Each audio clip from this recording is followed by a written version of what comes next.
Hey y'all, so as you can see today I'm coming to you from in front of my working altar here next to my kitchen, and behind here is, let's open it up. This is sort of a little supply cabinet I have. You can see all of my herbs and different things, and over here on this side I have some bottles and things, but this is also my prayer wall over my altar. Um, Here I have different prayers I have for either myself or people I know, people in my life. Before I retired, a thing that I would do whenever someone would email me a petition or a prayer request or anything like that, I would either print it out and write it down on a piece of paper, and I would tape it to this side of the wall, and I would pray for that person or do the work that they paid me for, burn their candle, whatever it is. And then when I hear back from them and their prayer had come to pass, or their wish was granted, or their situation was resolved, I would take the prayer from this side of the wall and I'll put it on this side. As you can see right now, that's empty. That's because I basically retired back in January, and then a year before that I had taken a break. So that's why there's nothing on there. And things right here right now are just things that are ongoing, and that you would never stop praying for unless I become a millionaire. Things like good health and money, things that you would continue. So these prayers would probably never move over there unless, tomorrow I wake up a supermodel or something. So the reason I'm coming to you today from in front of the altar is someone told me that my background sucked, that I needed to do something with my background, my little shower curtain hanging up. But anyway, that's not the subject of today's video. Today I want to share with you some of my favorite exercises for psychic development. And these are things that I learned back in my late teens and early 20s that helped me to awaken to my own gifts, to exercise those gifts, to nurture those gifts, and to grow those gifts. And the first exercise, it sounds kind of simple to some people. To other people it might be more difficult. But what you do is find a time when you won't be disturbed. That means put your phone on silent, mute the TV, turn off the radio, sit somewhere quiet. And what you're going to do is just relax and relax your mind. Just let go of the worries of the day or any stress. Relax your body, take a few deep breaths, and when your mind and body are both relaxed, that's called alpha, the alpha state. You're going to basically visualize the alphabet. And what I mean by that is you're going to start with A, hold it in your mind for as long as you can. For some of you that's going to be longer, for others it'll be 1 or 2 seconds. And when you lose that image, you move on to B. And you do the same thing, A, B, C, D, all the way to Z. And again, the more you do it, the easier it will come. So don't get frustrated if you can only hold A for a second or two. This is an ongoing process. For some of you, the alphabet may be a little bit too long. For others, you might want to do the primary numbers, meaning start at 0 and go from 1 to 9. That way you won't have as far to go. And that's something that you can do, sitting in your car waiting to walk, get to work a little bit early. Sit in your car before you go into work. Take a few breaths, visualize 0 to 9. That's something you can do in the shower. That's something that you can do during the commercials when you're watching your favorite TV show. And because it's smaller, you can maybe do it throughout the day. Maybe on your lunch break, if you at work, go out to your car and do the numbers. I'd recommend doing it no more than maybe 3 times a day. The other thing can do is visualize geometric shapes. For example, start with a circle, move it into a triangle, then maybe a rectangle, then maybe a star, what have you. Now, when I started doing this sort of circle, triangle, square sort of became a visual mantra for me. Meaning, if someone came to me for a tarot reading, while they were shuffling the cards, I would just sort of sit quietly and I would visualize circle, triangle, square, and sometimes I'd even mumble circle, triangle, square under my breath. And for me, it was part of the exercise, but it was also, like I said, a visual mantra where the circle represents sort of the cycles of life. And anyone who does readings for people, especially tarot readers, astrologers especially, you'll understand what I mean by the cycles of life. People come to you of a certain age or what have you, and they seem to have similar problems in life. The triangle sort of represents me, you, the person I'm reading for, and then the higher power, whether it's God, the ancestors, my own higher self, giving me this information to feed to you. And then the square represents bringing stability to whatever the problem or issue is. Because most people, when they come to you, they don't come to you when everything's going great, unless they just want to have fun and see what's going on. Most people come to you for a reading when there's something wrong, and you want to bring stability to the situation. But also the square represents the earth plane that we're on, the plane we're going to work with. Whereas the triangle represents the spiritual plane. And my understanding of this exercise is that visualizing the alphabet, numbers, geometric shapes, it forces the left side of your brain to work with your right side of your brain, firing up those synapses, building bridges, and that translates to psychic ability. The second exercise I'm going to share with you, I learned this one from a book. It was, I wish I could remember the name of the book. This happened many, many years ago. I was still in high school. I was probably in 10th or 11th grade. And my grandfather got a package in the mail. It was a box of books. And my grandfather loved reading those old Louis L'Amour westerns. And someone sent him this box of books that had all these westerns in it, but there was also a couple of other little books. I think there was some on Edgar Cayce, and then there was one on yoga. And I asked, can I have these Edgar Cayce books and this yoga book? And they said yes. So I took these books to my room, and the yoga book seemed kind of interesting because I thought, this looks kind of cool. I thought about maybe trying to learn yoga. But this book was all about this man who traveled all over teaching yoga to people, and these people were usually magical in their own way.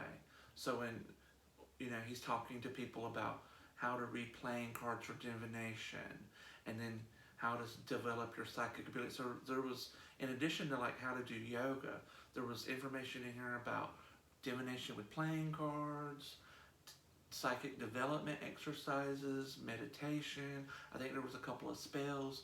It was a very interesting book. I wish I could remember the name of it and get a copy of it. But anyway, one of the exercises in that book entails sitting down in the Lotus position. And for those of you who don't know what that is, that's that position you see people when they sit down and they cross their legs on the floor and they hold, they put their hands out like that. Now that I'm older, that's not so comfortable. So I would say for this exercise, you could sit in a comfortable chair. If you're younger or you're older and more spry, you can get down in the Lotus position and sit up straight. All the power to you. And what you're going to do is you're just going to take a few deep breaths, because people today don't really breathe correctly. We don't use our full lung capacity in general. So what you want to do is take a deep breath. Fill your lungs completely up. Hold that for 3 seconds, and then exhale. And fully exhale.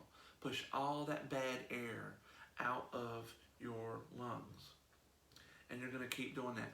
Breathe completely in. Hold it for 3 seconds. Breathe completely out. Do that for a little bit. And if you want to stop right there in the beginning and build up to this, to train yourself, that's fine. But when you get used to this process of breathing in and out, the next thing you want to do is you want to concentrate on your third eye chakra, which is sort of between and above your eyebrows, right here in the center of your forehead. And a little tip that I learned back then is to help you sort of concentrate on that spot. Lick the tip of your finger and just sort of wet that spot. But today, I have access to things like psychic vision oil or clarity oil. So what you can also do is, if you don't have sensitive skin or anything, put a tiny little drop of this psychic vision oil on your finger and moisten or anoint that spot on your forehead. And then as you're breathing in and out, what you want to do is, when you breathe in, you're going to pull energy from the universe. Mentally pull that energy into that spot. Concentrate on that spot. Imagine you're a sponge and you're just sucking in energy into that spot. And then breathe out. But when you breathe out, you're breathing out the air, but you're sort of holding on to this energy that you've pulled in, almost like you're consuming it the same way you would eat food or drink a drink or drink your coffees. And you're using that energy to nourish your psychic center. And what's going to happen is you're going to feel like a swirling of energy, or at least that's, maybe bubbles or swirling. That is your third eye waking up and opening up. And you can do this maybe once a day. With practice, you might want to do it once in the morning, once in the evening. I got to a point where I would do this in bed. Like when I went to bed at night, I would lie down comfortably and I'd breathe in and out and focus on my third eye. And then I would do the same thing in the morning after I woke up, but before I got out of bed. Oh, excuse me. And what happened was, as you're doing these exercises, you're going to pay attention to your body. You're going to pay attention to your intuition. You're going to pay attention to what's going on around you. Because what happened for me is, when I started doing these exercises, that's when I started having visions. And I remember very clearly, I don't know if I've told this story before in another video, but I remember I was sitting at the kitchen table. There's a window right here. There's a window right there.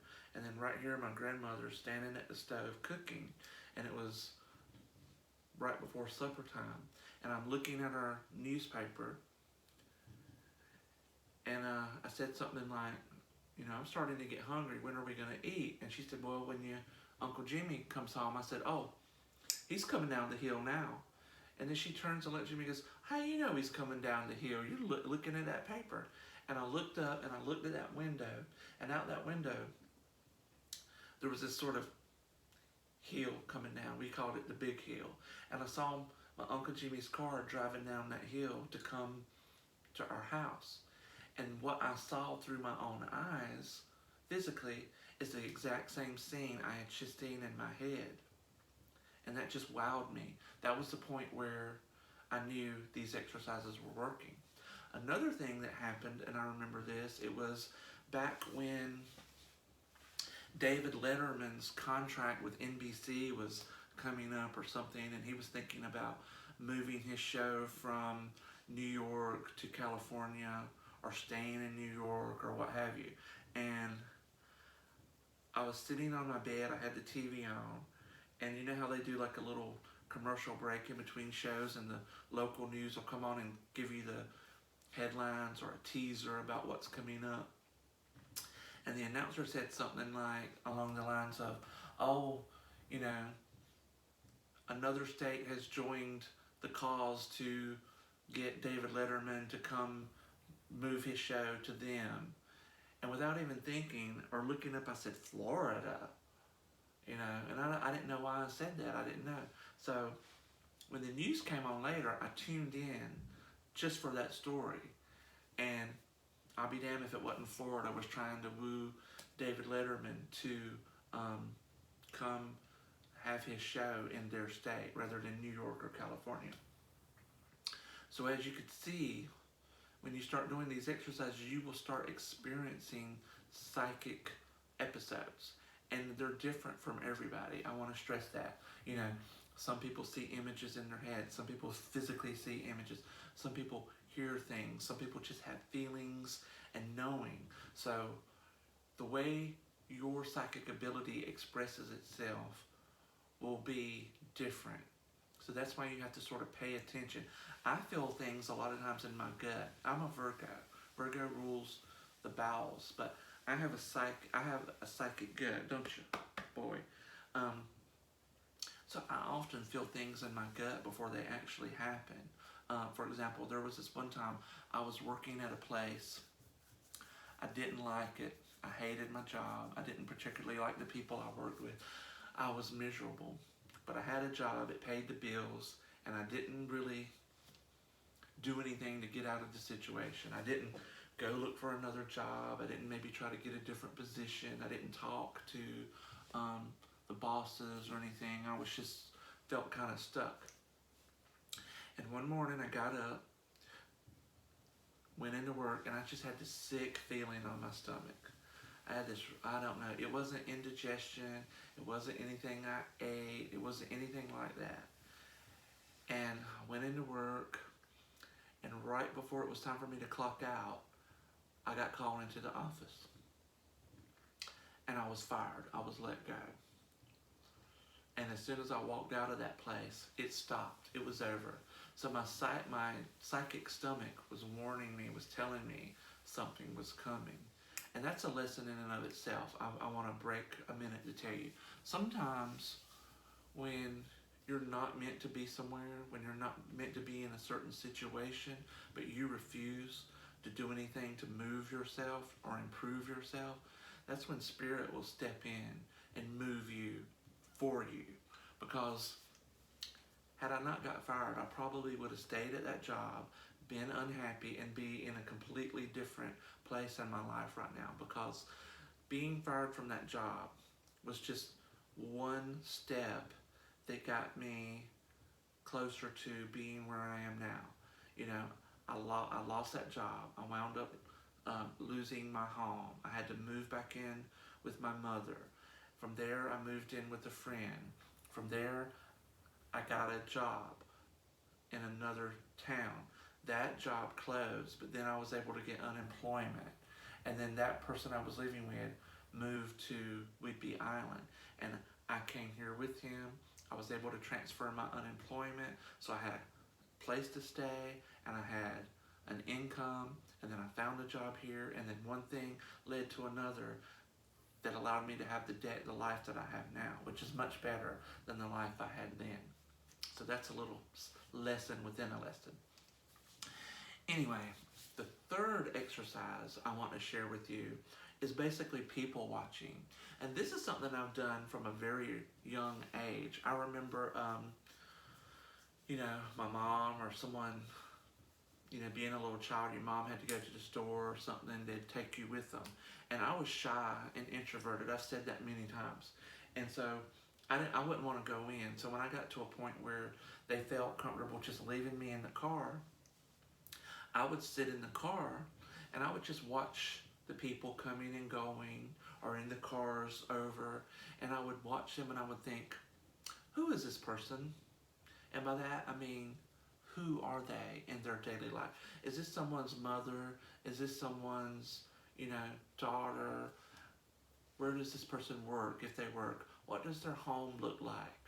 Where are they going when they leave here? And my imagination would just sort of take over. And I would imagine these lives for them. And so later what that would translate to is when your psychic abilities open up, your imagination will act as a springboard for your intuition. So what will happen is you might start looking at a person, and you may start out imagining their life, but then you'll start your psychic ability will start feeding you information about this person. Oh, this person has a kidney problem. Oh, this person, she's got a smile on her face, but she just found out her husband's cheating on her, and she just wants to break down in tears. And she's just walking through this grocery store, buying things out of a sense of the familiar, out of a sense of normalizing her life so that she doesn't have to deal with the issue that's going at home. These are things that will come to you. And I hear you asking the question now, how will I know when it's actually psychic information and it's not just my imagination?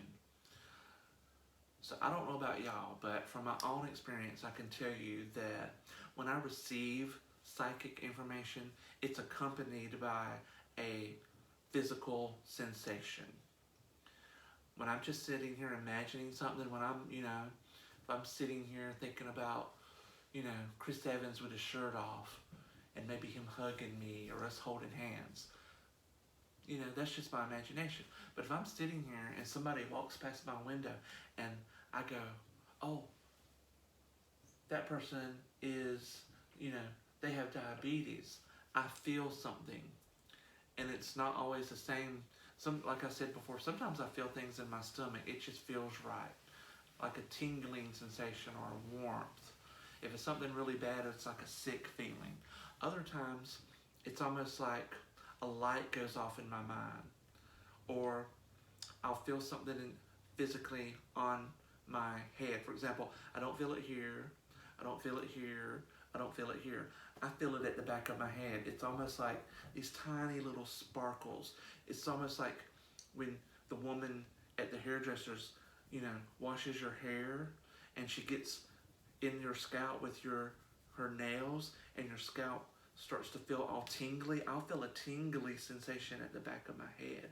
And that's how I know this information is coming to me from my psychic ability, from God, from the ancestors, and it's not something I'm just making up in my head. The other way that you will know that this is psychic information is when you're sitting there with a client and you're reading for them and information comes to you, you share that information with your client, they will confirm it for you if they're telling the truth. Now, if it's something that's supposed to happen in the future, they can't confirm it right then. But if it's something that's happened in the past or something going on right now, they'll confirm it for you. For example, I remember doing a tarot reading for a woman. It was her first time with me. I was throwing the cards, and all of a sudden I saw in my mind a silver circle. And I felt that tingling sensation at the back of my head. And without even thinking about it, I said, oh, he gave you a silver ring, didn't he? Which is odd, because, if a man gives a woman a ring, it's usually gold or platinum. And she goes, oh my God, he did. I said, wait, it's not a silver ring, is it? It was a CD.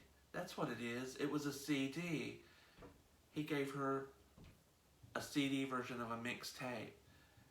And she was like, yeah, that was it. It was a, thing. But when I said, I did like this when I said something, I said a silver ring.